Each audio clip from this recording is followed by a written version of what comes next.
hic et le hockey de Caladan. C'est hic ou c'est hockey aujourd'hui? Je ne sais pas. Quand je vais dire, vous allez comprendre. On va juger. Ok. D'accord. C'est-à-dire, parfois, vous avez des enfants à la maison, vous partez boire le caddie des enfants quelque part. Mon enfant ne peut pas faire ça. Jamais. C'est pas lui. Mon enfant ne peut pas faire ça. Yeah. On boit le caddie des enfants depuis quand? J'ai une maman qui est décédée, ça fait aujourd'hui beaucoup d'années, parce qu'elle avait bu le caddie pour un de ses fils. Que ça ne peut pas être lui. Et elle a bu le caddie. C'est-à-dire que quand tu te tournes déjà en avançant, ce qui est derrière toi, tu ne peux pas dire. Tu ne peux pas deviner. Donc, cessez de boire le caddie des enfants, parce que parfois, on te montre en vidéo, ou bien d'une certaine façon, ce que ton enfant a fait. Tu dis que, yeah. Toi-même, la honte t'attrape, tu dis que, yeah. Donc, c'est mon enfant que je vois là, qui peut faire des choses pareilles. Aïe! C'était la même surprise avec la vidéo de Kribi. Hein, voilà. Que je mettais à la place des parents qui pourraient reconnaître les enfants. Mon Dieu. Mon fils me détruit un ordinateur en 2 secondes. Et lui-même, c'est lui qui tombe malade. Donc, quand tu arrives à la maison, tu vois l'enfant chauffe. Ce qui va se passer. Il imagine ce qui va se passer, il chauffe. Tu mets la main comme ça, père inquiet de ma catégorie. Ouais, tu prends tel produit, tu donnes, tel autre produit, tu donnes. Jusque-là, l'enfant chauffe seulement. Tu dis que si ça continue, c'est que le matin, tu vas l'amener à l'hôpital. Tu le prends, tu le recouches auprès de toi, tu le consoles. Après chaque 1 heure de temps, tu mets la main pour sentir si ça va aller un peu. C'est où Dieu merci que une autre fille vient te dire, papa, demande-lui ce qu'il a fait avant de tomber malade, avant de commencer à chauffer. Il faut qu'il commence par là. Il a gâté ton ordinateur. L'enfant alors toi, le parent, tu cesses de t'inquiéter pour la maladie ou tu penses à l'ordinateur? Non. C'est que bon, toi, tu comprends immédiatement que tu vas choisir entre l'enfant ou l'ordinateur. L'ordinateur, on peut en acheter autant, mais l'enfant, on n'achète pas l'enfant au marché. Qu'est-ce que tu fais en ce moment? J'ai simplement dit, bon, on appelle le technicien, on va voir si c'est récupérable. Et tu dis juste à l'enfant, mon bébé, quand tu gâches ta chose, quand tu gâtes la chose de papa, fais l'effort de lui dire, parce que je pouvais faire un programme là-dessus, et quand tu arrives à envoyer la main, tu te rends compte que c'est la catastrophe. Quel que soit ce que vous faites dans la vie, si c'est bien, dites-le à papa. Quand c'est mauvais, dites toujours à papa. Parce que tôt ou tard, papa saura. Et si tu lui dis dans de bonnes circonstances, peut-être que papa prendra le temps à faire un programme là-dessus au bon moment pour ne pas être surpris.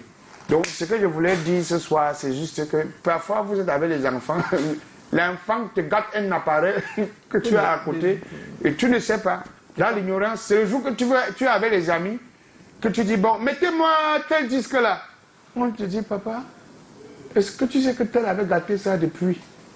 Toi-même, ou c'est la honte qui doit t'attraper devant les étrangers, ou c'est comment? Alors que si les enfants t'avaient dit ça depuis... Oui, mais les parents, des fois, doivent aussi créer des conditions saines de dialogue. Parce que des fois, quand tu es un parent et que tu instaures la terreur pour la terreur...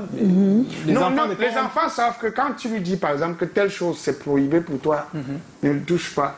Il sait automatiquement... Mais même quand c'est prohibé, je veux dire que le parent doit quand même donner l'occasion de temps en temps, il sait que tu vas le punir, donc automatiquement, qu'est-ce qu'il fait? Il se renferme. Donc, s'il n'existe pas un parent au monde qui peut ne pas parler fort à un enfant, quand même, ou bien gronder, un moment frapper la main sur la table. Donc, je voulais sensibiliser les enfants aujourd'hui. Quand vous faites un truc, dites à papa. Calculez même quand papa est content, il rigole avec vous. Dites-lui. À papa et à maman, en tout cas, à vos parents. Papa et à maman, dites-lui. Oui, cela qu'on est aux parents aussi. Pour que papa soit prêt à passer au plan B en cas de situation. Bon, c'est un hic. C'est un hic et c'est fini par un OK. Oui, voilà.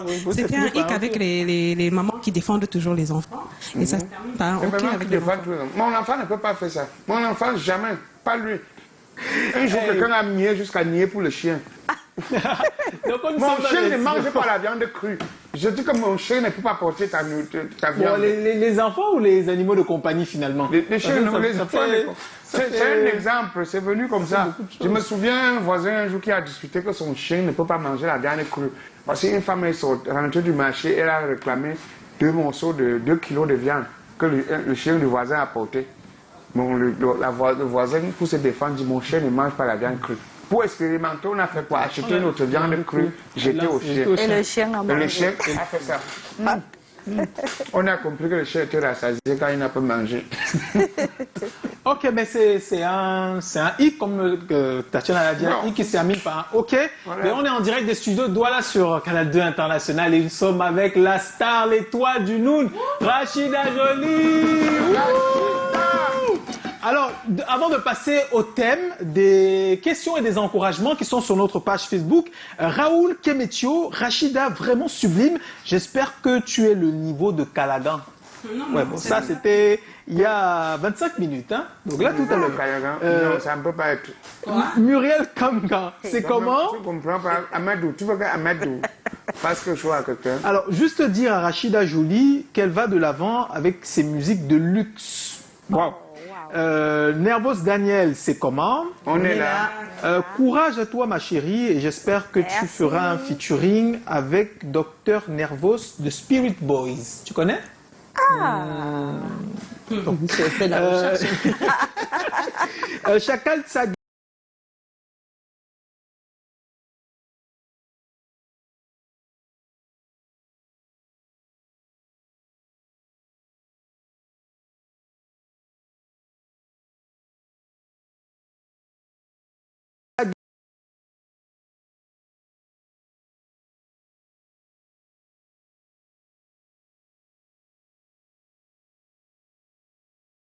Naturel que tu es, ça fait de toi une femme très belle. Je t'aime beaucoup. Esprit Merci. par cœur depuis Aqua. Et puis il y a une question de Audrey Monté qui est super fan. C'est comment? On est là. On est là. C'est au gré de Audrey Madrid. Monté de Madrid, oui. Audrey Lorraine Monté d'Espagne. d'Espagne. Rachida Jolie, quelle est la musique qui t'a le plus marqué sur toutes tes musiques et pourquoi? Pourrais-tu conseiller à ta fille d'être musicienne? Si oui, pour quelle raison? C'est Audrey, comme tu le disais, depuis Madrid. Alors, la première, c'est quel est ton titre qui te marque le plus? Oui, déjà, mon titre qui m'a marqué le plus, c'est Amadou. Ouais. C'est Amadou dans l'âme.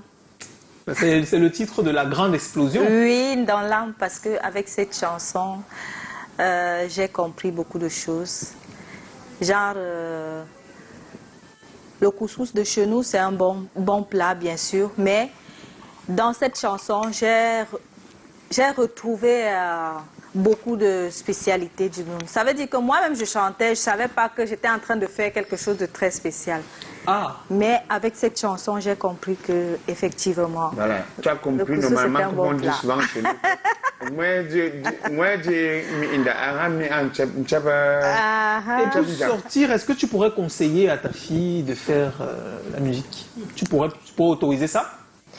vous savez, on ne peut pas autoriser à quelqu'un de faire la musique. La musique, c'est un don du ciel, c'est un don de Dieu.